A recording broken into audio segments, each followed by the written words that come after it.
اپنے فرزند حضرت امام حسن علیہ السلام سے فرمایا، مجھ سے 4 اور پھر 4 باتیں یاد رکھو، ان کے ہوتے ہوئے جو کچھ کرو گے وہ تمہیں ضرر نہ پہنچائے گا۔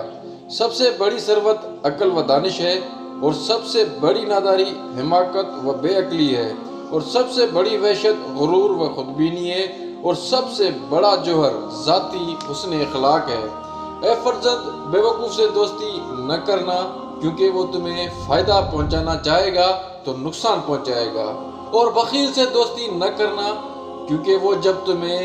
اس کی مدد کی انتہائی احتیاج ہوگی تو وہ تم سے دور بھاگے گا، اور بد کردار سے دوستی نہ کرنا، ورنہ وہ تمہیں کوڑیوں کے مول بیچ ڈالے گا، اور جھوٹے سے دوستی نہ کرنا، کیونکہ وہ سراب کی مانند تمہارے لیے دور کی چیزوں کو قریب اور قریب کی چیزوں کو دور کر کے دکھائے گا۔ نہج البلاغہ الحکمت 38